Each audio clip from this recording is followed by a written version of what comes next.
hard time letting himself be happy, but couldn't quite hide the glee he got from writing well.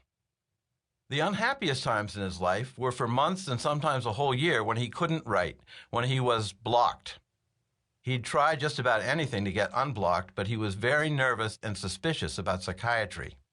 In my early to mid-20s, he let it slip that he was afraid that therapy might make him normal and well-adjusted, and that would be the end of his writing.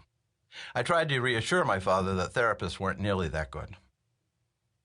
If you can't write clearly, you probably don't think nearly as well as you think you do, my father told me. If you ever think something that he wrote was sloppy, you might be right, but just to be sure, read it again. A little kid coming of age in Indiana in the Depression decides he wants to be a writer, a famous writer, and that's what ends up happening. What are the odds? He threw a lot of spaghetti up against the wall and developed a keen sense of what was going to stick. When I was 16, my father couldn't get a job teaching English at Cape Cod Community College.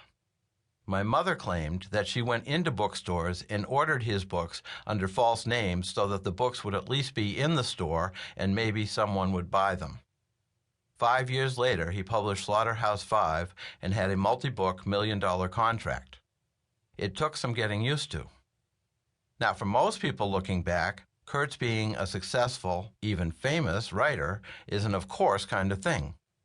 For me, it looks like something that very easily could have not happened. I was watching someone with a lousy sense of balance on a tightrope. He often said that he had to be a writer because he wasn't good at anything else. He was not good at being an employee. Back in the mid-50s, he was employed by Sports Illustrated briefly. He reported to work and was asked to write a short piece on a racehorse that jumped over a fence and tried to run away. Kurt stared at the blank piece of paper all morning, and then at the end of the morning typed, "The horse jumped over the fucking fence," and he walked out, self-employed again. I've never known a person less interested in food.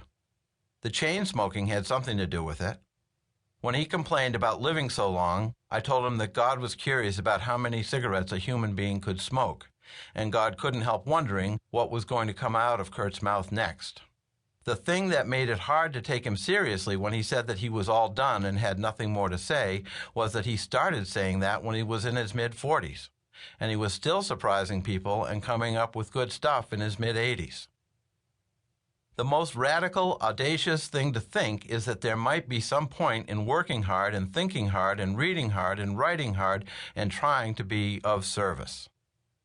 He was a writer who believed in the magic of the process, both what it did for him and what it could do for readers. The reader's time and attention were sacred to Kurt.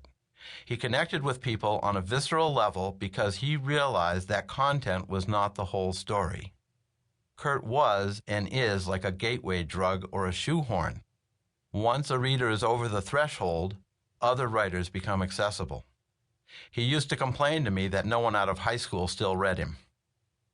He taught how stories were told, and he taught readers how to read. His writings will continue to do that for a long time. It was and is subversive, but not in the way people thought it was. He was the least wild and crazy guy I ever knew. No drugs, no fast cars, no wild spending sprees. He tried always to be on the side of the angels. He didn't think the war in Iraq was going to happen right up until it did. It broke his heart, not because he gave a damn about Iraq, but because he loved America and believed that the land and people of Lincoln and Twain would find a way to get it right. He believed, like his immigrant forefathers, that America could be a beacon and a paradise. He couldn't help wishing that all the money we were spending blowing things up and killing people so far away, making people the world over hate and fear us, would have been better spent on public education and libraries. Reading and writing are in themselves subversive acts. What they subvert is the notion that things have to be the way they are, that you are alone, that no one has ever felt the way you have. What occurs to people when they read Kurt is that things are much more up for grabs than they thought they were. The world is a slightly different place just because they read a damn book. Imagine that. It's common knowledge that Kurt was depressed.